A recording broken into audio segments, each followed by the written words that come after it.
So Donald Trump, in his inauguration speech, was perfectly clear about what he intended to do. As of today, it will henceforth be the official policy of the United States government that there are only two genders, male and female. Starting the day of that speech, Trump launched an all-out effort to roll back trans rights, using every power the federal government had and some that it may not have.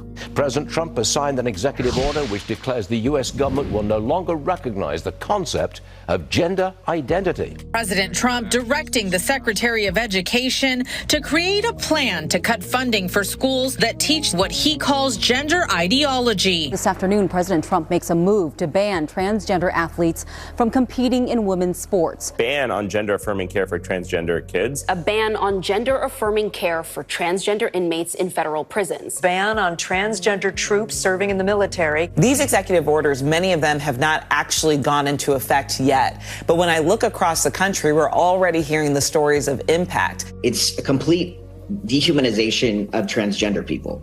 It's about privacy and dignity for me to be able to change my passport to male. It's going to come along with having to out myself to Border Patrol agents. We are begging to be allowed to continue our service, and you're just going to wash us away. A lot of the things Trump is doing in this term have put him on the wrong side of public opinion. But not this. In a recent poll where Trump's approval rating was around 40%, 52% of Americans approved of how he's handling trans issues. And if you look more deeply into polling on trans rights, the public has swung right on virtually every policy you can poll. Banning trans medical care for minors, that's a majority issue now. A few years ago, it wasn't. Trump didn't just win the election. He and the movement and ideology behind him have been winning the argument. Sarah McBride is a freshman congresswoman from Delaware, where she was formerly a state senator. She is the first openly trans member of Congress, and her view is that the trans rights movement, and the left more broadly, has to grapple with why their strategy failed, how they lost not only power, but hearts and minds. We have to grapple with the reality of where people are beyond this room or this city or my state. Meeting people where they are is not selling out. It's what this work is. I was struck talking to McBride how much she was offering a theory that goes far beyond trans rights. What she's offering is a counter to the dominant political style that emerged as algorithmic social media collided with politics. A style that is more about policing and pushing those who agree with you than it is about persuading those who don't.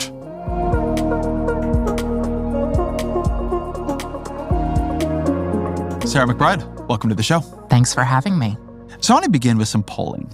So Pew asked the same set of questions in 2022 and 2025. And what it found was this collapse in, I would call it, persuasion. So they polled the popularity of protecting trans people from discrimination in jobs, housing, public spaces. That had lost 8 points in those 3 years. Requiring health insurance companies to cover gender transition lost 5 points.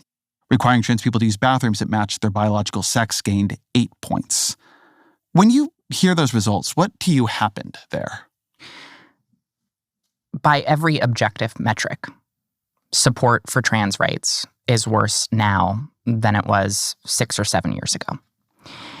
And that's not isolated to just trans issues. I think if you look across issues of gender right now, you have seen a regression, right? Marriage equality support is actually lower now than it was a couple of years ago in a recent poll. We also see a regression around support for whether women should have the same opportunities as men compared to 5, 10, 15 years ago. And so there's a larger regression from a gender perspective that I think is impacting this regression on trans rights. But I think it has been more acute, more significant in the trans rights space. I think, just candidly, I think we lost the art of persuasion. We lost the art of change making over the last couple of years. We're not in this position because of trans people. There was a very clear, well-coordinated, well-funded effort to demonize trans people, to stake out positions on fertile ground for anti-trans politics and to have those be the battlegrounds rather than some of the areas where there's more public support. We're not in this position because of the movement or the community, but clearly what we've been doing over the last several years has not been working to stave it off or continue the progress that we were making 8, 9, 10 years ago. And I think a lot of it can be traced to a false sense of security that I think the LGBTQ movement and the progressive movement writ large began to feel in sort of the post-marriage world. I think there was a sense of cultural momentum that was sort of this unending cresting wave. I think there is this sense of sort of a cultural victory that lulled us into a false sense of security and I think in many ways shut down needed conversations. And I think, the support that we saw for trans rights in 2016, 2017, it was sort of a mirage of support in some ways, because I think there was, in the post-marriage world, there was a transfer of support from the LGB to the T. I think for two reasons. One, I think people said, well, the T is part of the acronym, so I support gay people, so I'll support trans people. It's all the same movement. But two, I think in those early days after marriage, a lot of people regretted having been wrong on marriage in the 90s and in the 2000s. And they went, I didn't understand what it meant to be gay, and therefore I didn't support marriage. And I regret not supporting something because I didn't understand it. So I'm going to, without understanding, support trans rights because I don't want to make that same mistake again.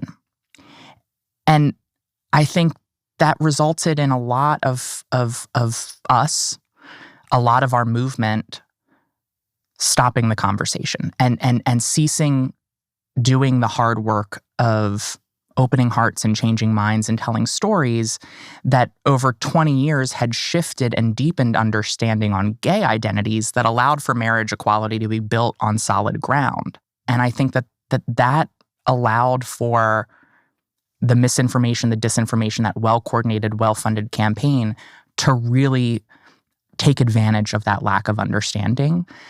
And the support on trans rights was sort of a house built on sand. I want to connect two things you said there, because I hadn't thought about this exactly before. So you made this point that there's been a generalized gender regression, which is true. And you also made this point that people had this metaphor in their minds that I was wrong about gay marriage. I didn't understand that experience. So maybe I'm wrong here too.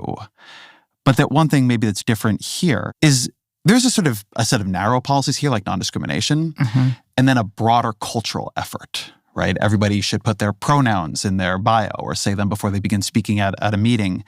That was more about destabilizing the gender binary. And there people had a much stronger view. Like, I do know what it means. I've been a man all my life. I've been a woman all my life. How dare you tell me how I have to talk about myself or refer to myself? And that made the metaphor break. Because if the gay marriage fight was about what other people do, there was a dimension of this. It was about what you do and how you should see yourself or your kids or your society. I think that's an accurate reflection of sort of the overplaying of the hand in some ways, that we as a sort of coalition went to Trans 201, Trans 301, when people were still at a very much Trans 101 stage one. And then two, I think there were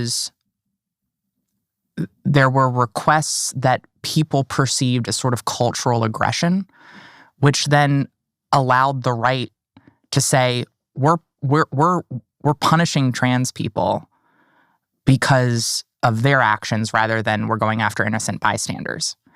And I think some of the sort of cultural mores and norms that started to develop around inclusion of trans people were probably premature for a lot of people.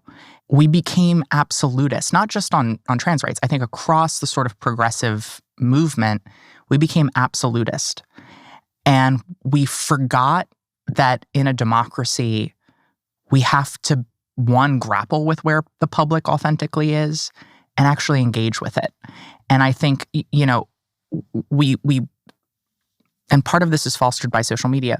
We sort of decided that we now have to say and fight for and push for every single perfect policy and cultural norm right now, regardless of whether the public is ready. And I think it misunderstands the role that politicians and, frankly, social movements have in maintaining proximity to public opinion, of walking people to a place. We should be ahead of public opinion, but we have to be within arm's reach. If we get too far out ahead, we lose our grip on public opinion and we can no longer bring it with us. And I think a lot of the conversations around sports and also some of the sort of cultural changes that we saw in expected workplace behavior, et cetera, was the byproduct of maybe just getting too far out ahead and not actually engaging in the art of social change making. The position for more maximalist demands is one that you need to be in a hurry. Trans people are dying now, suffering now, and that there isn't time for decades of political organizing here. And also that maybe it works, right? Or maybe there's a reason to believe it works. So you've been in more of those spaces than me. How would you describe how this sort of more maximalist approach and culture evolved and why? Well, first off, I think you're right. It is understandable. I mean, this is a scary moment. I'm scared. As a trans person, I am scared. And I recognize that when the house is on fire, when there are attacks that are dangerous, very dangerous, that it can feel like we need to scream and we need to sound the alarm and we need everyone to be doing exactly that. I get that instinct. I understand it. I understand that people would say, if you give a little bit here, they'll take a mile. We're not negotiating with the other side, though. In this moment, we have to negotiate with public opinion. And we shouldn't treat the public like they're Republican politicians. And when you recognize that distinction, I think it allows for a pragmatic approach that has the best, in my mind, the best possible chance of shifting public opinion as quickly as possible. It would be one thing if screaming about how dangerous this is right now had the effect of stopping these attacks. But it won't. You call it a sort of abandonment of persuasion. Yes. Became true across a variety of issues for progressives, also for people on the right.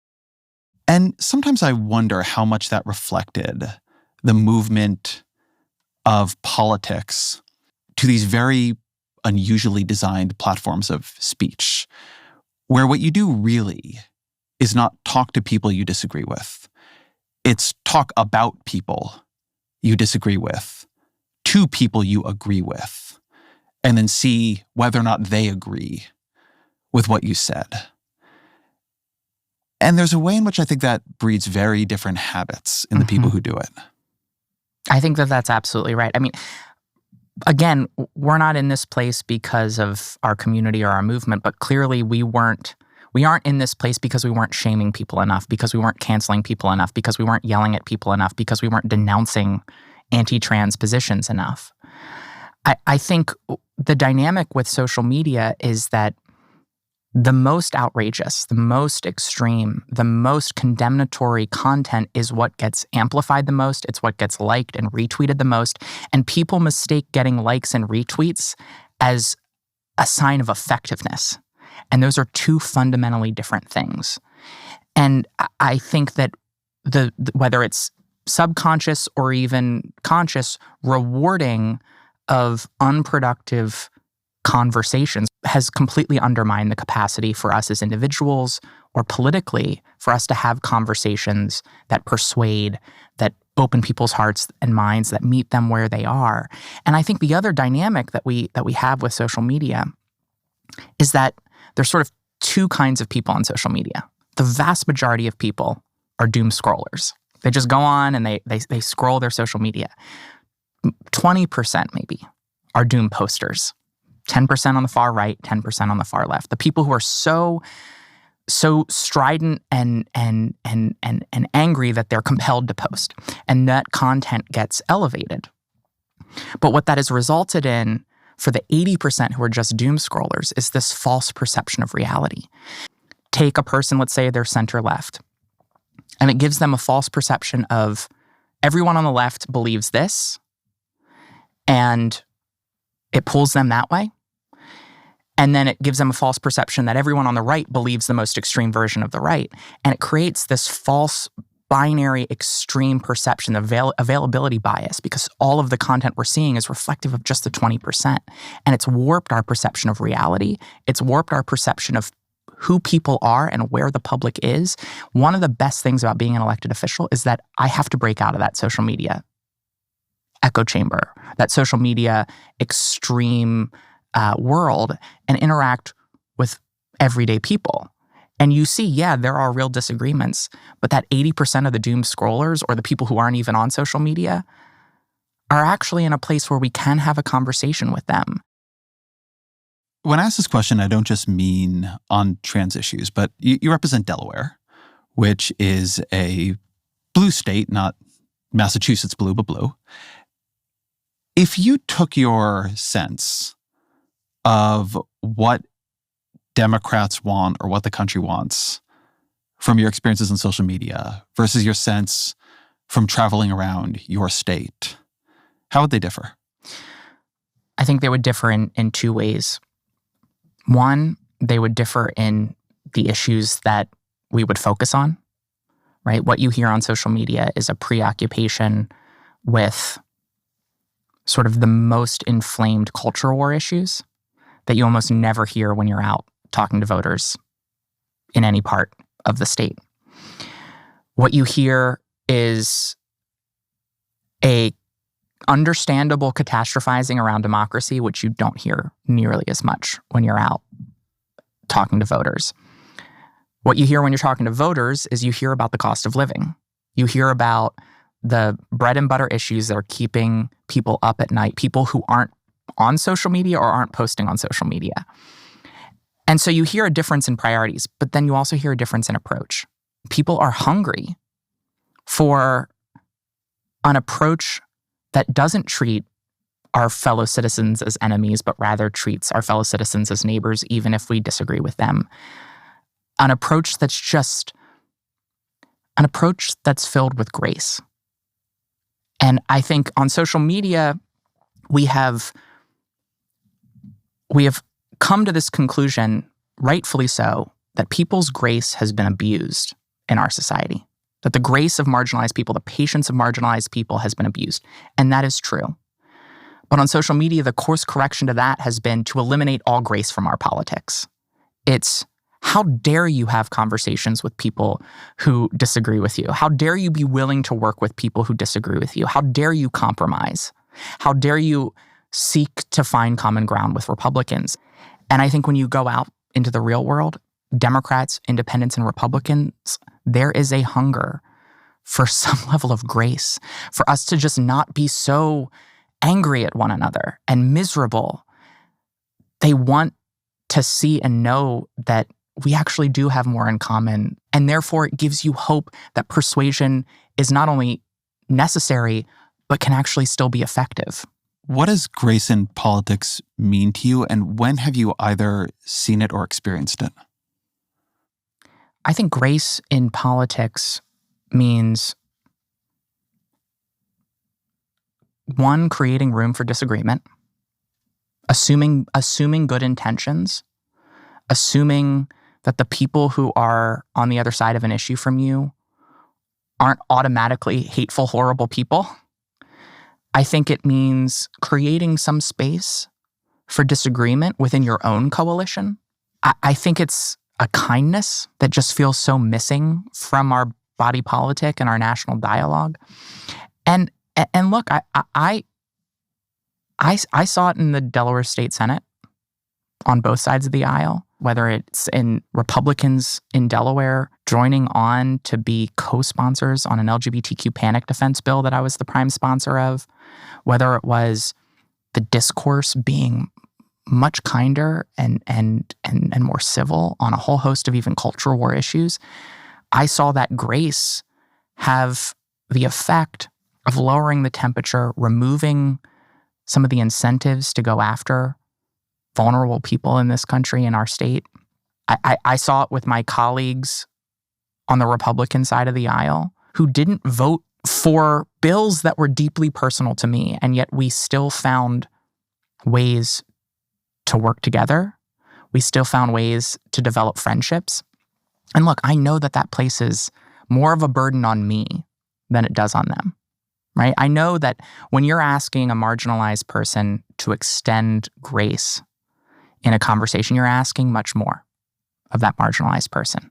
But change making isn't always easy, and it's not always fair. And why would we expect that the extra burdens and barriers of marginalization would cease at the point of overcoming the marginalization, of creating the change necessary to eliminate prejudice and create equal opportunity in our society? No, that's where the barriers are going to be greatest. That's where the burdens are going to be greatest.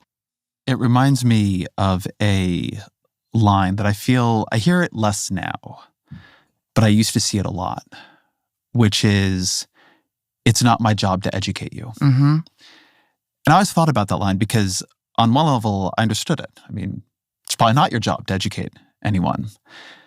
And then if you're in politics, if what you're trying to do is political change, I always found that line to be almost anti-political. Yeah. Right? That if what you want to do is change a law, change a society, change a heart, and you're the one who wants to do it, well, then whose job is it? And who are you expecting to do it? It's an understandable frustration, but it's the only way forward. And look, I don't believe that every person from an underrepresented or an unrepresented community needs to always bear the brunt and burden of public education, right? Like, I don't believe that every LGBTQ person has to be out and sharing their story and doing all of that hard work. But for the folks who are willing to do it, we need to let them.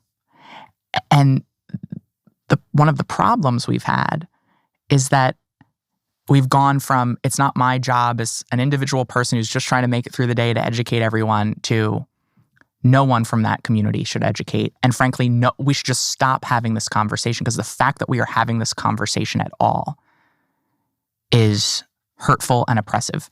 And maybe it is hurtful, but you can't foster social change if you don't have a conversation. You can't change people if you exclude them. And I will just say, you can't have absolutism on the left or the right without authoritarianism, right? The fact that we have real disagreements, the fact that we have difficult conversations, the fact that we have painful conversations is not a bug of democracy. It's a feature of democracy. And yes, that is hard and difficult, but again, how can we expect that the process of overcoming marginalization is going to be fair? And I think the discourse has taken this understandable critique of society and the way we operate and the burdens we place on marginalized people, and we've somehow said, well, the one place that we have control over whether we allow for that marginalization is in the strategies we use to overcome it. We're not going to engage in that because it's sort of self-oppression. And I think that is such a self-defeating and counterproductive approach. I've been thinking in the past couple of months, because we are in the most illiberal era of my lifetime in American politics. I don't mean liberalism in the sense of supporting or not supporting universal health care, but in terms of due process, in terms of tolerance, in terms of the basic practice of politics and living amidst each other. And it's also made me think about the need to clearly define what the practice of liberalism itself is. What do you think it is? I think it is the recognition that in a free society, we are going to live and think differently. I think it is the allowance of that disagreement in the public square and the tussle of that disagreement in the public square. And that is uncomfortable. That is not easy. And yes, there are going to be people in that conversation for whom it's going to be more difficult and more uncomfortable. But in the internet world, you can't suppress diversity of thought. It will always bubble up, but it will bubble up if suppressed with an extra bitterness and an extremism fostered in that echo chamber that it's been suppressed to. It'll inevitably bubble up like a volcano. And I think that's what we're seeing right now. I will say, I think, while the left made this mistake of fostering an illiberalism based on a sort of false sense of cultural victory, I think now the right is making the exact same mistake.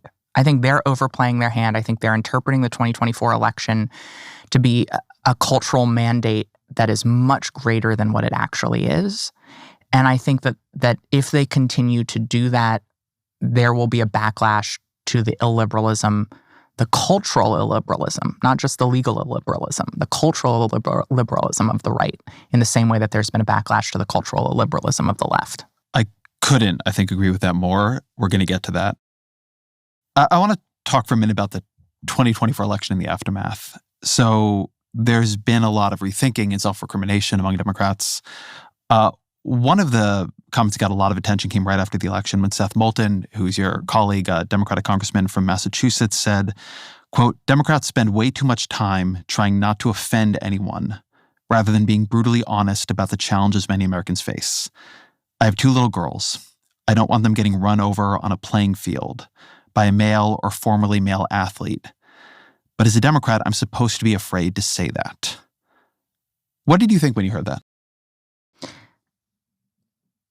One, that it wasn't the language that I would use, but I think it came from a larger belief that the Democratic Party needed to start to have an open conversation about our illiberalism, that we needed to recognize that we were talking to ourselves. We were fighting fights that felt viscerally comforting to our own base, or fighting fights in a way that felt viscerally comforting to our own base, rather than maintaining proximity to the public and being normal people. I think the sports conversation is a good one, because I think, you know, there's a big difference between banning trans young people from extracurricular programs consistent with their gender identity and recognizing that there's room for nuance in this conversation. And I think the notion that we created this all on or all off mentality, that you had to be perfect on trans rights across the board, use exactly the right language, and unless you do that, you're a bigot, you're an enemy. And when you create a binary all on or all off option for people, you're going to have a lot of imperfect allies who are going to inevitably choose the all off option. And what ends up happening is the left will excommunicate someone who not only Seth voted against the ban on trans athletes, but we would excommunicate someone who uses imperfect language. Yes, look, again, not language I would use. But we would excommunicate someone who's saying that there's nuance in this conversation and uses language that we don't approve of, yet still votes the right way, is exactly what's wrong with our approach. And look, Seth's not going anywhere, but for a lot of everyday folks, if they think how Seth thinks, or if they think that there's room for nuance in this conversation, and we tell them, "You're a bigot, you're not welcomed here, you're not part of our coalition, we will not consider you an ally," the right's done a very good job of saying, listen, you have violated the illiberalism of the left, you have been cast aside for your common sense, welcome into our club. And then human nature starts to be, once you then get welcomed into that club, human nature is, well, I was with the Democratic Party on 90% of things, maybe against them on 10% of things, or sort of in the middle on 10%. Once you get welcomed into that other club, human psychology is you start to adopt those positions. And instead of being with us on 90% of things and against us on 10% of things, that person now welcomed into the far right club starts to be against us on 90% of things and with us on only 10% of things. And I think that dynamic is part of the regression that we have seen. And not only the regression we've seen, but the hardening of the opposition that we've seen on trans issues. We have been an exclusionary tent that is shedding imperfect allies, which is great. We're going to have a really, really miserable, self-righteous, morally pure club in the gulag we've all been sent off to. I think this goes to your point in a way. So after he made those comments, the Times reported that a local party official and an ally had compared him to a Nazi cooperator. There were protests outside his office.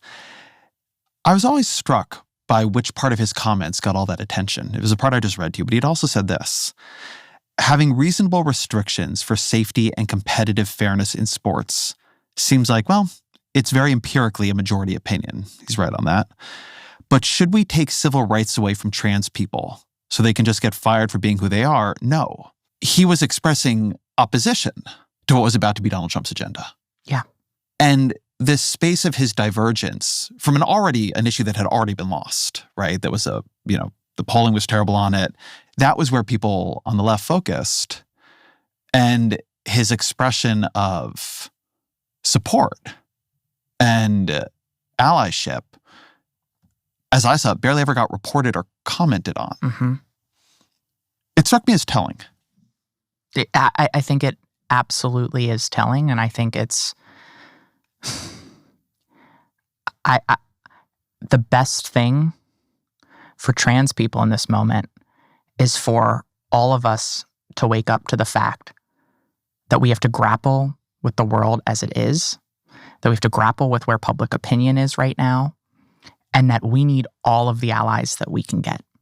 Because if you, again, Seth voted in against the bans. If we are going to defend some of the basic fundamental rights of trans people, we are going to need those individuals in our coalition. If you have to be perfect on every trans rights issue for us to say you can be an ally and part of our coalition, then we're going to have a cap of about 30% on our coalition. If we are going to have 50% plus one, or frankly, more necessarily 60% or more in support of non-discrimination protections for trans people, in support of our ability to get the health care that we need, by definition, it will have to include a portion of the 70% who oppose trans people's participation in sports. And right now, the message from so many is you're not welcome. And your support for 90% of these policies is irrelevant. The fact that you diverge on one thing makes you evil. And it also misunderstands the history of civil rights in this country. I mean, you can't compromise on civil rights is a great tweet. But tell me, which Civil Rights Act delivered all progress and all civil rights for people of color in this country? The Civil Rights Act of 1957, the Civil Rights Act of 1960, the Civil Rights Act of 1964, the Voting Rights Act of 1965, the Civil Rights Act of 1968, or any of the civil rights acts that have been passed since the 1960s. That movement was disciplined, it was strategic, it picked its battles, it picked its fights, and it compromised to move the ball forward. And right now, that compromise would be deemed unprincipled, weak, and throwing everyone under the bus. And that is so counterproductive. It is so harmful, and it completely betrays the lessons of every single social movement and civil rights movement in our country's history. And we have an example of a very successful social movement in recent history with marriage equality. Where would we have been in 2007 and 2008 if not only we had not tolerated the fact that Barack Obama was ostensibly not for marriage equality then, but if we had said to voters, if you're not even if you vote against the marriage ban, but aren't quite comfortable with marriage yet, that you're a bigot and you don't belong in our coalition, where would that movement had been? The most effective messengers were the people who had evolved themselves. We had grace personified in that movement, and it worked beyond even the advocates' wildest expectations in terms of the speed of both legal progress and cultural progress. Because we created incentives for people to grow, we created space for people to grow, and we allowed people into our tent, into that conversation who weren't already with us. You mentioned the period in 2008 when Barack Obama was running for president. And at the very least, his public position, many of us suspected it was not his private position, but his public position, was that he opposed gay marriage. That was the mainstream position at that point in the Democratic Party.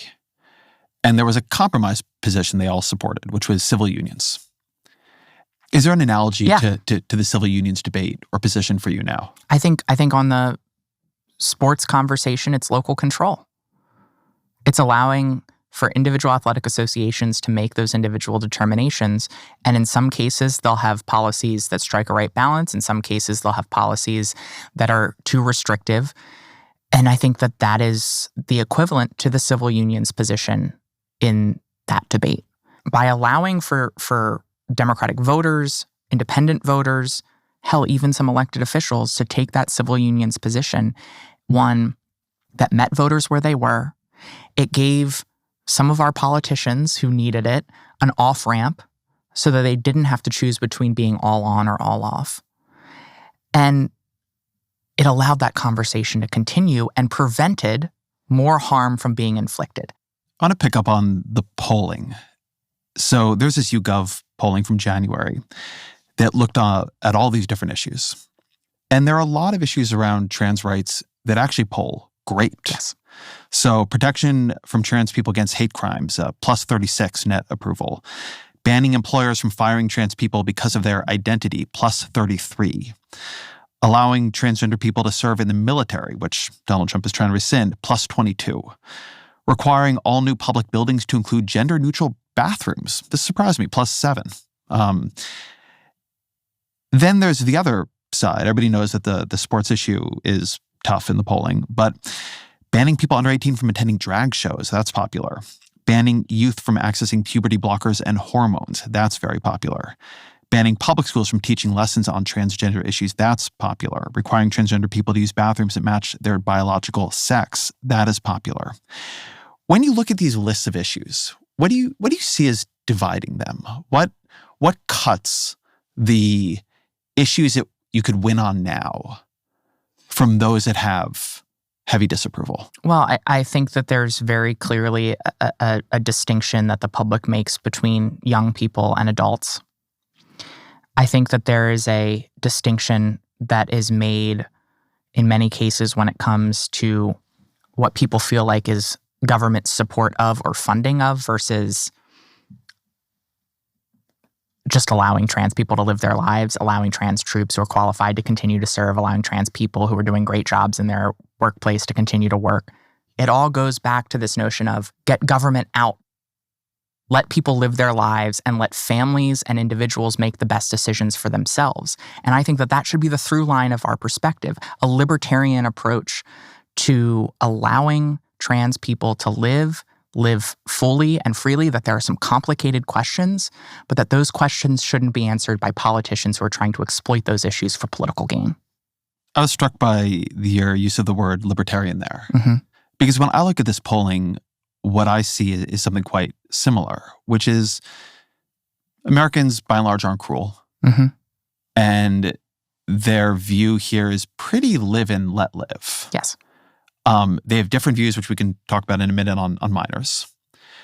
But where the question is the government coming in and bothering you being any trans person, they don't really want that. What they don't want to do is change their lives mm-hmm. or think something is changing for them in their society. Mm-hmm. And maybe those two things are not in all ways possible, certainly over the long term.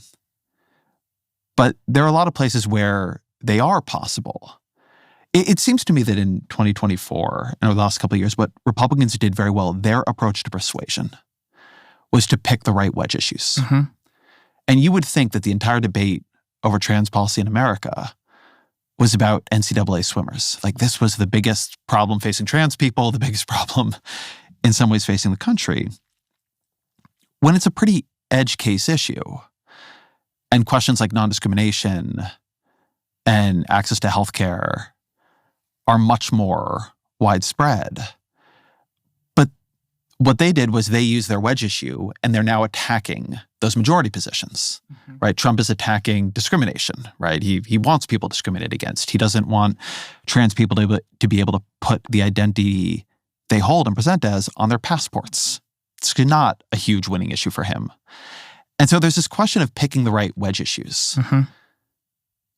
Is there a wedge issue for you that you wish Democrats would pick? Well, I think that we do much better when we keep the main thing the main thing. Defending Medicaid in this moment is the main thing. For everybody. For everyone. For everyone. And look, I think abortion to some degree had been a wedge issue that was to the Democrats' advantage, not to the Republicans' advantage. But I think we have to reorient the public's perception of what our priorities are as a party. And I think when we lean into the culture wars and lean into culture war wedge issues, even if they benefit us, they reinforce a perception that the Democratic Party is unconcerned with the economic needs of the American people. When you ask a voter, what are the top 5 priorities of the Democratic Party? What are the top 5 priorities of the Republican Party? And what are the top 5 priorities for them as a voter? 3 out of the 5 issues that are the top issue for that voter appear in what their perception of the top 5 issues for the Republican Party. Only 1 of their top 5 priorities appear in their perception of what are the top 5 priorities for the Democrats. That's healthcare, and it was 5th out of 5. The top 2 were abortion and LGBTQ issues. And I don't care what your position is on those 2 issues, you are not going to win an election if voters think that those 2 issues are your top issues rather than their ability to get a good wage and good benefits, get a house, and live the American dream. And I think we have to, in this moment, reinforce what is our actual priority as a party, which is making sure that everyone can pursue the American dream, which has become increasingly unaffordable and inaccessible, that everyone should be able to get the health care they need, be able to buy a home, be able to send their child to childcare without breaking the bank if they can even get a spot. That needs to be our focus. And I think when we have this sort of purity politics approach to LGBTQ issues or abortion, what we communicate, even if we're not talking about those issues, is we communicate those are threshold issues, and therefore the voter reads that as those are priority issues. And the only way to convince the voter that those are not our priority issues, that that's not what we're spending our capital and time on, but rather giving them healthcare and housing, is to make it abundantly clear to people that our tent can include diversity of thought on those issues. Something that I notice in the broad coalition of groups and people and funders who identify as or support Democrats is that they all want the issue they care most about to be the issue that gets talked about the most. People who fund anything from climate to trans rights to all kinds of the hotter issues in American life. You could actually imagine a strategy where those groups and that money went to making every election about Medicaid, because Medicaid is just a killer issue for Democrats. And then the people who get elected are better on those other issues too. But it doesn't. That money, those groups that are organizing, what they often want Democrats to do is publicly take unpopular positions on their issues. I think all the time about the ACLU questionnaire that asked candidates, and in this case Kamala Harris, whether she would support the government paying for gender reassignment surgery for illegal immigrants in prison. Even if your whole position in life, your point is to make that possible, the last thing you would want is for anybody to claim it out in public, right? You'd want nobody to ever think about that question ever at all. And it's something I've heard Democrats talking about more after the election. Just rethinking on some level this question of, is the point of all this organizing to get politicians to commit to the most maximalist version of your issue set? Or is the point of this organizing to somehow figure out how to win Senate seats in Missouri and Kansas? So you have very, very, very moderate Democrats who nevertheless make Chuck Schumer the Senate majority leader rather than John Thune. Right. I think that there is an incentive from money and from social media, and those also go hand in hand sometimes with grassroots donations, that incentivize the groups to want to show their influence and their effect by having politicians fight the fights that they want them to fight in ways that feel viscerally comforting to their own community that they're representing. And I get that. I understand that. One, we have to be better as elected officials in saying no, in saying public opinion is everything. And if you want us to change, you need to help foster the change in public opinion before you're asking these elected officials to betray the fact that they are, at the end of the day, representatives that have to represent in some form or fashion the views of the people that they represent. Like, at some point, you will represent the people's positions or they will find someone else who will. And so it is just an unsustainable dynamic for the groups to continue to ask elected officials to take these maximalist positions, to ignore where their voters are. They have to do the hard work of persuasion. And there's always going to be a tension between the groups and elected officials. Everyone has to do their own job, but there has to be some degree of understanding. How do you hold that tension? I always think this is such an interesting question for politicians to work with, because there is the internal and the external push to authenticity. Yeah. We don't want these poll-tested politicians. Yeah. And it's also your job to represent. Yes. On issues personal to you, on issues not as personal to you, how do you think about balancing they elected you versus you are their servant? Yeah. Look, all of these decisions inevitably require a balancing of my own views, my own principles, and the views of the people that I represent. But I think one thing you always have to do is you have to go, okay, here's an issue that I feel very strongly about. I vote against this. What are the second, third, and fourth order consequences of voting against or voting in favor? You might abstractly agree with something as an ideal, but if you were to pursue that or implement that policy, it would have, in the medium to long term, a regressive effect because there's a backlash to pushing too hard or taking too maximalist of a position by the mainstream in our politics. One of the problems we've had is that we have said, not only you have to vote the way we want you to vote, but then you have to speak the way we want you to speak. And I always have said, even when I was an advocate, if we can get the policy vote that we want and the compromise we are accepting is essentially a rhetorical compromise, that is a pretty darn good deal. And again, I think we have to be willing to have these conversations out in the open. We have to recognize that there's complexity, there's nuance, and that means not just in the policy space, but in the political space. And that's authentic. To say these are some really difficult conversations, and sometimes I'm going to get it right and sometimes I'm going to get it wrong. And sometimes I'm voting exclusively with what I think is the right thing to do, even if my voters disagree. But also sometimes I'm going to have to take a balanced view of this. And that's democracy. I want to pick up on speech. It's true on trans and gender issues. It's also true on a bunch of other issues in the past couple of years, that a huge number of the fights that ended up defining the issue were not about legislation, they were about speech. I've always myself sort of thought this reflects social media. But I mean, the number of people who've talked to me about the term birthing persons, which I think virtually nobody has used, or Latinx was a big one like this. There is, in general, this extreme weighting of, can you push changes of speech onto the people who agree with you and possibly onto society as a whole? and that the strategy worked backwards from the speech outcome, not the legislative outcome. How do you think about that weighting of speech versus votes? I think, look, there is no question in my mind that the vote is much more important than the rhetoric that they use.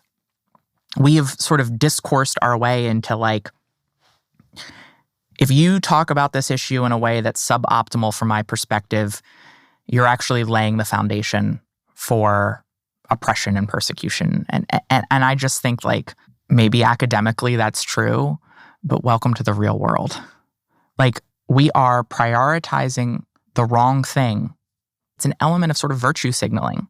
Like I'm showing that I am the most radical, I'm the most progressive on this issue because I'm going to take this person who does everything right substantively and crucify this person for not being perfect in language. It's a way of demonstrating that you're in the in-group, that you understand the language, that you understand the mores and the values of that group, and it's a way of building capital and credibility with that in-group. I think that's what it is. And I just think it's like, it's inherently exclusionary. And I think that that's part of the thing that's wrong with our politics right now, which is that all of our politics feels so exclusionary. The coalition that wins the argument about who is most welcoming will be the coalition that wins our politics. I think that's such an interesting point, and I think probably true. I'd also be curious for your thoughts on this. I think there's a very interesting way that speech and its political power confuse people because it's two things at once. It's extremely low cost and extremely high cost. So pronouns, for instance, I think are correctly, it's a very, very easy thing. And basically, if you won't use somebody's preferred pronouns, I think you're an asshole. That's my personal view of it. But trying to execute a speech change where everybody lists their pronouns in their bio, where every meeting begins with people going around the circle and saying their name and their pronouns, that feels very different to people. It seems small, right? I mean, you don't have to pay anything out of pocket, right? You don't have to go anywhere. And yet the language we use is very, very important to us. Yeah. I think you're absolutely right there. And I think the thing with pronouns, too, is a prime example of where we've lost grace, though. Me calling people assholes is not graceful. Well, no. I think there is a difference between someone who's intentionally misgendering someone and people who make mistakes. And I think that there has been, whether warranted or not, the perception that people are going to be shamed if they make mistakes. But then I think you're absolutely right, too, that there is a distinction between treating me the way I want to be treated and everyone changing their behavior and sort of requiring this sort of, again, in-group language that exceeds just calling the person in front of you what they want to be called. And I think it gets to something we were talking about earlier, which is a way that there are two pieces to the politics of this. One is fairly popular, at least for now, and the other is a much tougher lift, which is I think most people have that basic sense of politeness. If you want to be referred to in a certain way, yes, I might slip up, but if I'm being a decent person, I'm gonna try. Yeah. Versus the move around pronouns to the move for calling things cisgender, that was a much bigger effort that in some ways wasn't described as such. And I feel like there's been a dimension of the politics here where things that were very academic arguments became political arguments.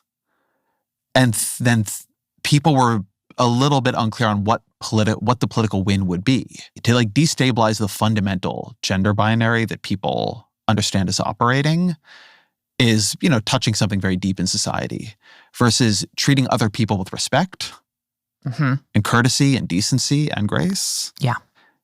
Is a much easier sell. And I think it's okay to want to do the former, but I think people kept sort of mixing up which their actual project was. At the end of the day, the thing that we lost is that we're just talking about people trying to live their lives, trying to live the best lives they can. We got into this rabbit hole of academic, intellectual discourse that doesn't actually matter in people's lives. We got into this performative fighting to show our bona fides to our own in-group. And we lost the fundamental truth that all of those things are only even possible once you've done the basic legwork of allowing people to see trans people as people. When you allow trans people to be seen as human beings who have the same hopes and dreams and fears as everyone else, once that basic conception of humanity exists, then all the other things, all the other conversations sort of fall into place. Language inevitably changes across society, across cultures, across time, but it is a byproduct of cultural change. And I just think we started to have what maybe were conversations that were happening in academic institutions or conversations that were happening in sort of in the community. And we started having those out in public on social media and then demand that everyone else has that conversation with us and then incorporates what the dominant position is in that conversation and the way they live their lives. And it's just like, that's not how this happens. Let's just talk about human beings who want you to live by the golden rule. Let's just talk about the fact that trans people are people who can be service members and doctors and lawyers and educators and elected officials and do a damn good job in that. That is the gateway to everything else, and it has always been in every social movement. The place where it is complicated and the place where not just the politics, but I think the answers are complicated is around children. And we talked about the NCAA swimmers and the edge case nature of that. But schools are broader. And a lot of what the Trump administration is doing, a lot of what you see Republicans doing in states is around schools and minors. And that's tougher.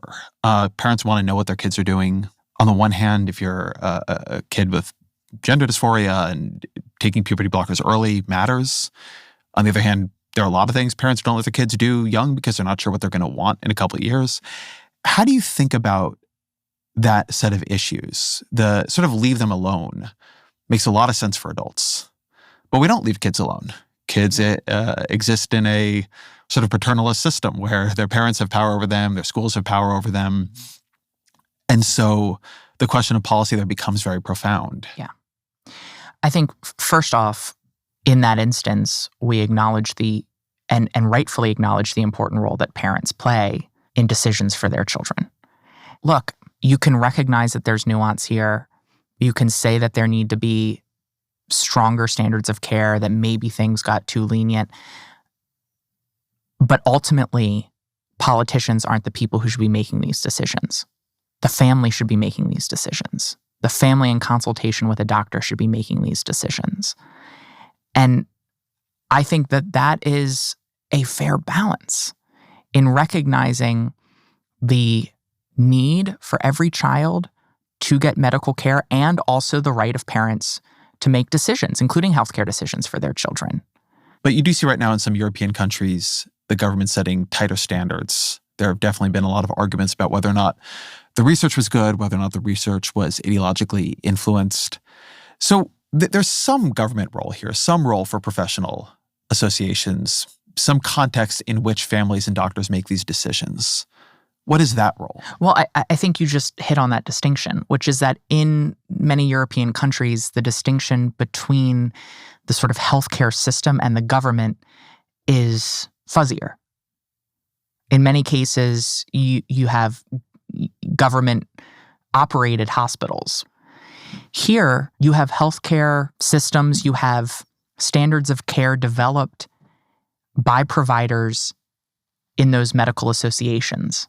And that is where those decisions should be left up to in terms of establishing the standards of care. And then when applying those standards of care, allowing the practical application of those standards of care to happen between patients, families, and providers, because it's fundamentally a different kind of system. I think the critique, the fear of the right that I hear, that some of these same dynamics towards pushing out people who question the evidence, towards there being things you can say and things you cannot say, took hold. And that the results of that can't be trusted. That everything you said is happening in politics is also happening in medicine and elsewhere? I think that we actually started to see a pretty difficult but important conversation within WPATH, the World Professional Association for Transgender Health, about the standards of care for youth care before government started intervening, where they started having a conversation about how to adjust the standards of care, recognizing perhaps that they needed to tighten them. And that's true across healthcare. I mean, standards of care across different forms of care are constantly evolving. That conversation was starting to happen. You cannot tell me that it's the role of the government to preempt those conversations. Those conversations should not be settled in legislative bodies by politicians who aren't looking at the data, don't understand the data, and certainly aren't objectively interpreting the data. And look, I think all of this changes, though, the conversation changes, I should say, when people understand what it means to be trans. Because I think right now we think of it as a choice. We think of it as an intellectual decision, right? Like, I want to be a girl, I want to be a boy, and I want to do this because of these rewards, or I don't want to do it because of these risks. That's not what gender identity is. It is much more innate. It is a visceral feeling. It's not the same as whether you get a tattoo or what you have for dinner. It's not a decision. It's a fact about who you are. And I think the challenge in the conversation around gender identity that differs from sexual orientation is that most people who are straight can understand what it feels like to love and to lust. And so they're able to enter into conversations around sexual orientation with an analogous experience. And the challenge in the conversation around gender identity is that people who aren't trans don't know what it feels like to have a gender identity that differs from your sex assigned at birth. For me, the closest thing that I can compare it to was a constant feeling of homesickness. Just an unwavering ache in the pit of my stomach that would only go away when I could be seen and affirmed as myself.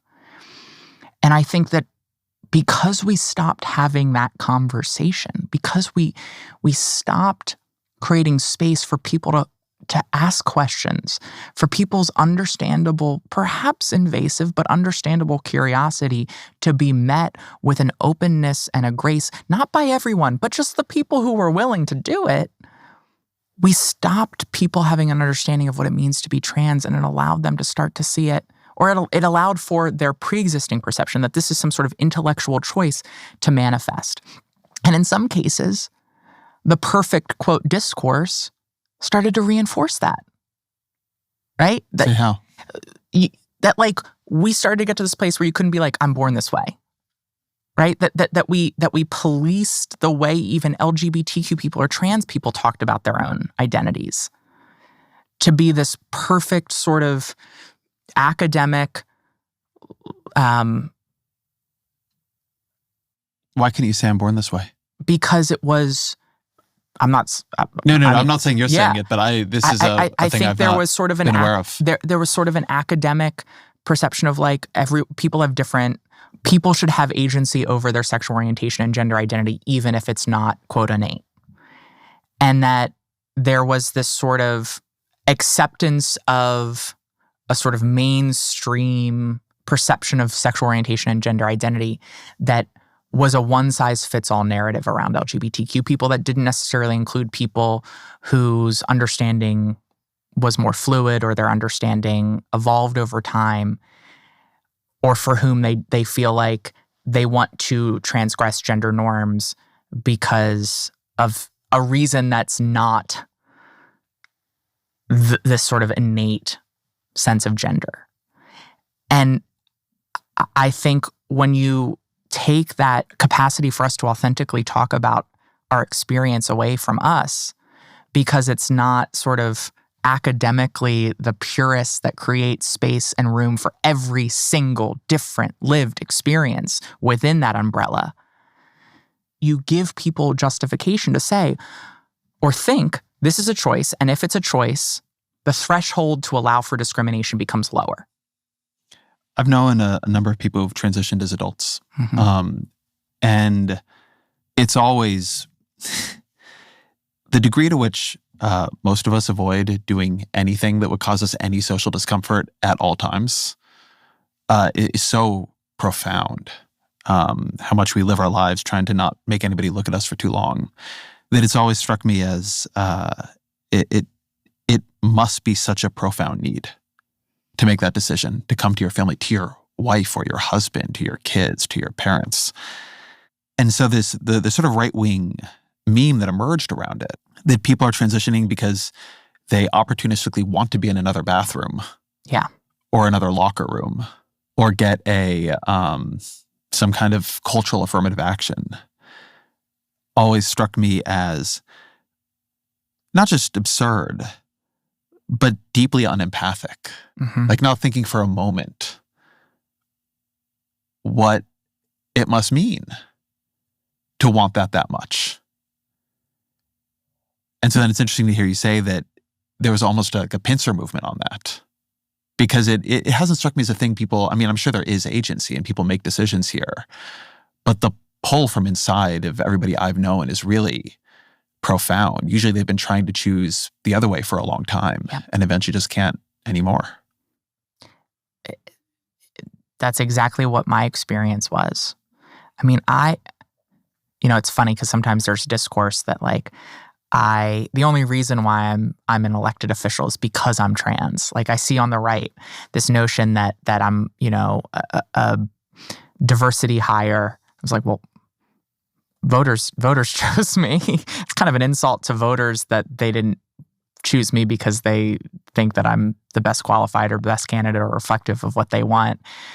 But they just chose me because of my identity.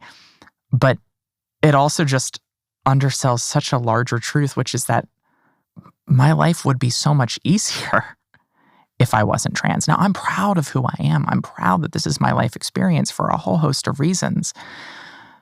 But this is all a lot harder because I'm trans. Are there moments where I get a microphone or am I sitting here, right? If I was a non-trans freshman Democrat, would I be sitting here? Maybe not. Maybe I would, maybe not. We probably would be having a different conversation. But navigating this world as a trans person has always been, and even more so now, it's incredibly hard. And all any of us are asking, or at least all that most of us are asking, is to just let us live the best life we can. A life with as few regrets as possible. A life where we can be constructive, productive, contributing members of society. You might not understand us. It is hard to step into the shoes of someone who is trans and to understand what that might feel like. But I spent 21 years of my life praying that this would go away. And the only way that I was finally able to accept it was, one, realizing this was never going to go away. Two, becoming so consumed by it that it was the only thing I ever really was able to think about because the pain became too all-encompassing. And three, the only way I was able to come out was because I was able to accept that I was losing any future. I had to go through stages of grief. And the only way I was able to come out was to finally get to that stage of acceptance over a loss of any future. It's really scary and it's really hard. And right now it is particularly scary and hard. And I think, to your point earlier, most people are good people and they just want to treat other people with respect and kindness. But unfortunately, in this moment in our politics, we were recently at something where someone gave us some information, and they said that when a voter was asked to describe the Democratic Party and the Republican Party, it was crazy for the Republican Party and preachy for the Democratic Party. I think that undersells something that's more true, which is that a voter will look and say, the Republican Party are assholes to other people. I don't like that. But the Democratic Party is an asshole to me. And if I have to choose between the party that's an asshole to me because I'm not perfect, or a party that's an asshole to someone else, even if I don't like it, I'm going to choose the party that's an asshole to someone else. When you entered Congress, you were quite directly targeted by some of your Republican colleagues, led by Nancy Mace, on which bathrooms you could use, a thing that would not have happened if you were not a trans legislator. And this is the majority party in the House, right? You have to work with these people. You're on committees with them. What has your experience been like, both sort of absorbing that and then trying to work with people who, may or may not have given you much grace in that moment? Well, the first thing I'd say is that the folks who were or are targeting me because of my gender identity in Congress, those are folks who at this point are really not really working with any Democrats and can barely work with their own Republican colleagues. I've introduced several bills. Almost all have been bipartisan.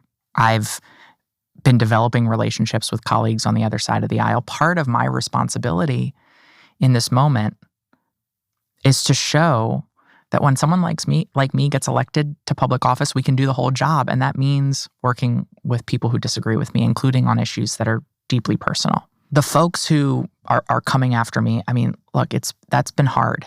But I know that they're coming after me not because they are deeply passionate about bathroom policy.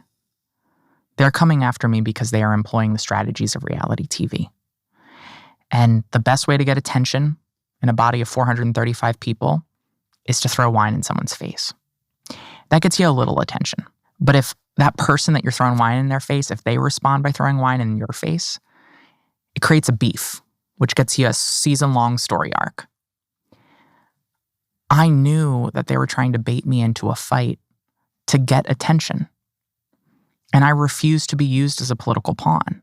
I refused to give them not only the power of derailing me, but the incentive to continue to come after me. And I think this was a prime example. This was a prime example of how to fight smart that is demonized on our own side. Because the grace that I didn't get, it wasn't just on the right. There was a lot of critique on the left. And I understand when you're a first, people viscerally feel your highs and they also viscerally feel your lows. But what would me fighting back in that moment have done? It wouldn't have stopped the ban. And it would only have incentivized further attacks and continued behavior like that. And sometimes we have to understand that not fighting, not taking the bait, that's not a sign of weakness. It's not unprincipled. Discipline and strategy are signs of strength. And I think in the social media world, we have lulled ourselves into thinking the only way to fight is to fight. It's to scream and it's to yell, and it's to do it on every instance. And anytime you don't do it, you're normalizing the behavior that's coming your way, which is both a ridiculously unfair burden to place on every single human being to have to fight every single indignity. But by that logic, the young Black students who were walking into a school that was being integrated in the late 50s and 60s, who were walking forward calmly and with dignity and grace into that school as people screamed slurs at them, by that definition, that student was normalizing those slurs by not responding. Instead, what that student was doing was providing the public with a very clear visual, a very clear contrast between unhinged hatred and basic dignity and grace, which is fundamental to humanity. And I think for me, one of the things that I struggled with after that was the lack of grace that I got from some in my own community who said that I was reinforcing the behavior of the people who were coming after me, that I was not responding appropriately to the bullying that I was facing, when the reality is that behavior has diminished significantly because I removed the incentive for them to continue to do it, because the incentive was so blatantly about attention, and I wasn't going to let them get the attention that they wanted. You remind me of something I heard Barack Obama say many, many years ago when he was getting criticized for trying to negotiate, trying to reach out to people who by that point, many on the left thought he was naive for trying to work with. And he said something like that he had always felt that the American people could see better if the other side had clenched their fist, if he opened his hand. I always thought there was a lot of wisdom in that. Yes. Yes, absolutely.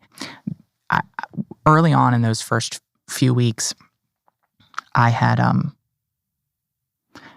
some folks text me as I was responding the way that I was, and they said, you should watch 42, which is the movie about Jackie Robinson. And I am not comparing my experience to Jackie Robinson at all. But there's a scene in that movie that's so, I think, illustrative of these dynamics, which is he's meeting with the owner of the Brooklyn Dodgers, and the owner of the Brooklyn Dodgers is trying to sort of provoke him into anger. And when he sort of succeeds, the owner says to him, basically, you have to understand that when you are a first, if you respond to a slur with a slur, they'll only hear yours. If you respond to a punch with a punch, they'll say you're the aggressor. If we go in and say to these folks, we're never going to work with you because you're never going to work with us, then we get the blame for never working with them, not them. If we go in and we respond to their hatred with vitriol and anger, they're going to blame us. And that's the reality of the double standard in our politics. That's the reality that a first always has to navigate. Let them put their anger, their vitriol on full display. Let us provide that contrast with our approach. Look, it's not gonna always work out, and it's not always gonna create the outcome that you desire. But people need us to demonstrate that contrast to them for them to truly see it. I've been having a conversation in a very different context than this, but I'm curious to hear your answer to it. I've been having this conversation about whether or not good politics always requires clear enemies. Do you believe it does? No. I believe that you can tell a compelling story with an enemy. There's no question. It sometimes is an easy out in our politics. But I think that there's something to be said about a politics that is rooted in opposition to an enemy that is fundamentally regressive, that anger is fundamentally conservative in its political outcome. Barack Obama, and Bill Clinton for that matter, did a good job of putting forward an aspirational politics that wasn't defined by who we are against, but by what we are for and about who we can be. And I think that that is a more successful path for progressive politics than an enemies-based politics, which so often devolves to anger, which I think more often than not facilitates in the medium and long term a regressive politics. Look, I'm not saying it can't always be effective politics, but that you can have effective politics and good politics and better outcomes with an aspirational politics, with a politics that isn't just about what it's opposed to, but about what it can build and about who we can be.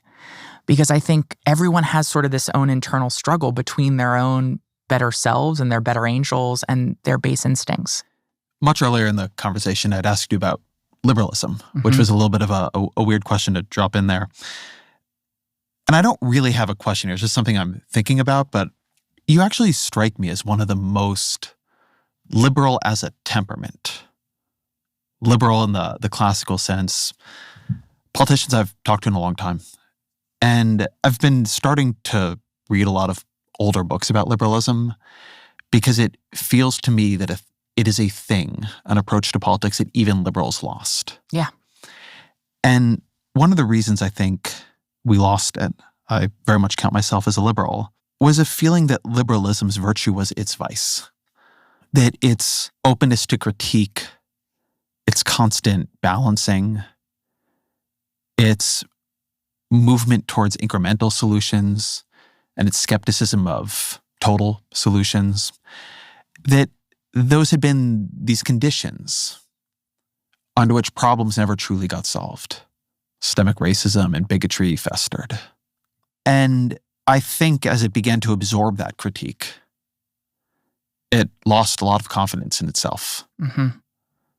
And in a way, it had Barack Obama, who was like the apex of the liberal leaders, and he hadn't brought about utopia. Mm-hmm. And so it seemed exhausted. And I think alongside that, there's some way in which I cannot, I still need to figure this out, but I'll say it because I believe it's true. I think there's something about the social media platforms that is illiberal as a medium. I think the reason that we now have X and we have Blue Sky and we have Threads, and none of them are good. Yeah. They all lead to bad habits of mind. Mm-hmm. Because simplifying your thoughts down to these little bumper stickers, then having other people who agree with you retweet them or mob you is just, it doesn't lend itself to the pluralistic, balancing modes of thought that liberalism is built to prize. They're illiberal in a fundamental way. And so I don't think it's an accident that as liberalism began to lose its own moorings, illiberalism roared back. And just one experience I've had of this whole period with Donald Trump, the second term, is realizing that the thing that we were trying to keep locked in the basement was really dangerous. Yeah. Really, really profoundly dangerous. Even compared to his first term, I mean, the attacks on due process, the trying to break institutions, that if you let that out, if you let the disappearance machine get started, that things can go really badly. And there's something about liberalism that is so unsatisfying. I mean, the work you just described having to do, it sounds so unsatisfying and frustrating. And yet, something, I guess just that, and yet. And yet it is the approach and the system that, while imperfect, is the most likely and most proven to actually lead to the progress that I know so many others seek. Look, people have one life, and it is completely understandable that a person would feel, I have one life, and when you ask me to wait, you are asking me to watch my one life pass by without the respect and fairness that I deserve, and that is too much to ask of anyone, and that is. It is our job to demand now, in the face of people who say never. But it's also our job to then not reject the possibility for a better tomorrow as that compromise. I truly believe that liberalism, that our ability to have conversations across disagreement, that our ability to recognize that in a pluralistic, diverse democracy, there will be inevitably people and positions that hurt us. But when you're siloed and when you suppress that opposition underground in that basement, to use your word, they're alone in there. And not only does that sense of sort of community loneliness breed bitterness, but it also breeds radicalization. Liberalism is not only the best mechanism to move forward, but it is also the best mechanism to rein in the worst excesses of your opposition. Yes, the compromises, you don't get to do everything you want to do, but that is a much better bet than the alternative, which is what we have developed now, which is an illiberal democracy in so many ways in our body politic. One where, yes, we might have temporary victories, but as we are seeing right now, those victories can be fleeting and the consequences can be deadly. Was this always your political temperament, or was it forged? I have grown and changed. I think, there are things that I did and said 5, 10, 15 years ago that I look back and regret, because I think that they were too illiberal. Because I think I bought into a culture online that didn't always bring out the best in me. But I do think that those were exceptions. And even when I was an advocate, I was always perceived as one of the more mainstream respectability advocates. I was always considered someone who was too willing to work across disagreement and engage in conversations that we shouldn't be having. I was always considered someone who was too willing to work within the system. I think I've fundamentally always had this same perspective and fundamentally have always believed that we cannot eliminate grace from our politics and our change-making, and that's rooted in watching my parents grow and change after I came out. Look, I went into that experience knowing my parents were gonna, they're progressive people. They embraced my older brother who's gay without skipping a beat, but I knew when I shared that I was trans with them, it was going to be devastating, to use a word that my mother uses. And I knew that if I responded by shutting down the conversation, by refusing to walk with them, by refusing to give them grace and assume good intentions when they would inevitably say and do things that might be hurtful to me, I would stunt their capacity to take that walk with me. And I saw us as a family move forward with a degree of grace toward each other, that we were all going to inevitably say and do things that we would come to regret, that might hurt a little bit, but that if we assumed good intentions and walk forward, that my parents would go from saying, what are the chances that I have a gay son and a trans child, from a place of pity to a place of awe in the diversity of our family and the blessings that have come with that diversity. And that only came from grace. And then I saw it working in Delaware, passing non-discrimination protections. I've seen it time and time again. And so I have borne witness to change that once seemed so impossible to me as a kid that it was almost incomprehensible, not only become possible, but become a reality, in large part because of grace in our politics. And yes, because I was willing to extend that grace to others. Grace, blessings, witness, are these for you religious concepts? They tap into my religion. I'm Presbyterian. I'm an ordained elder in the Presbyterian Church. But I think they go to something for me that transcends religion and my faith, and tap into just my sense of beauty toward the world and my sense of beauty at life, and the joy that I get to live this life, that I get to be myself, and that I get to live a life of purpose. And I know I'm lucky in that respect. And I want everyone to have that same opportunity. And I have seen that approach and that grace. It's allowed me to be a better version of myself, a happier version of myself, which I think has actually unlocked those opportunities. Is it a practice? Like when you say that it's allowed you to be a better version of yourself, it's a podcast, so everything is ultimately self-help. Is that something that intentionally you cultivate? And if so, how? Yes, I think it's often an intentional choice. So many of the problems that we face are rooted in the fact that hurt people hurt people. And I think we are in this, not to go down a rabbit hole, I think that we are in this place where we are in this fierce competition for pain, where the left says to the right, what do you know about pain?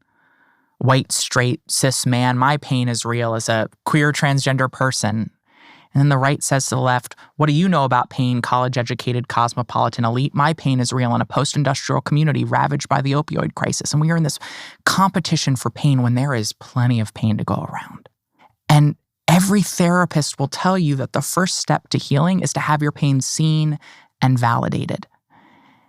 And while it requires intentionality and effort sometimes, I think we would all be better off if we recognized that we don't have to believe that someone is right for what they're facing to be wrong. But I also think that there's one other aspect of this that I think we have lost, which is the intentionality of hope. And, I think we have fallen prey in our online discourse, in our politics to a sense that cynicism is in vogue, that cynicism shows that we get it. And I think one of the things that we have to recognize is sometimes hope is a conscious effort. And that sense of inevitability, that sort of organic sense of hope that we felt in this post-1960s world, that is the exception in our history. And you have to step into the shoes of people in the 1950s, people in the 1930s, people in the 1850s. And to move past the history that we view with the hindsight of inevitability and go into those moments and recognize that every previous generation of Americans had every reason to give up hope. And you cannot tell me that the reasons for hopelessness now are greater than the reasons for hopelessness then. So you're saying there's something audacious about hope. There's something some audacious. Audacity in it. You have to summon it. You have to summon it. And I think if we allow ourselves to recognize that hope isn't about, optimism is about circumstance. It's about evaluating likelihood. Hope is something that transcends that. And when we lull ourselves into this sense of cynicism and we give up on hope, that is when we lose. My editor has this habit of these very Delphic sayings that I have to then think about for a while afterwards. And a week ago, he said to me that cynicism is always stupidity. And in the conversation we were having, I didn't ask him about it. But I think, and he's not here to tell me I'm wrong, that what he meant is that it always includes cynicism is the posture that we both know what is happening and we know what is going to happen, that we've seen through the performance into the real grimy, pathetic backstage. And we know it's rigged. We know it's plotted and planned. And so it's this posture, this knowing posture of idiocy. I think it's also, it's that, and it's easy. It's easy. I think that's the place to end. Always our final question. What are 3 books you'd recommend to the audience? So to this conversation, I think one of the best books on political leadership and understanding how to foster public opinion change is Team of Rivals by Doris Kearns Goodwin. It's one of my favorite books. 2, I've been reading over time, it's not new, These Truths by Joe Lepore, a 1-volume history of the United States, which helps to reinforce that so many of the challenges and dynamics that we face in this moment are actually not unique, even if the specifics are, how cyclical our challenges are and our history is. And then the final one that I'm actually rereading, I read it in the first term of Trump, is The Final Days, the sequel to All the President's Men. And you realize reading that how often it felt like Nixon was going to get away with everything, that he'd stay in office and it'd be fine for him, and how many instances that it appeared to be done and that he had won until August 9th, 1974 happened and he resigned. And I think for me, it's a helpful reminder that it often seems impossible until it's inevitable. Congresswoman Sarah McBride, thank you very much. Thank you.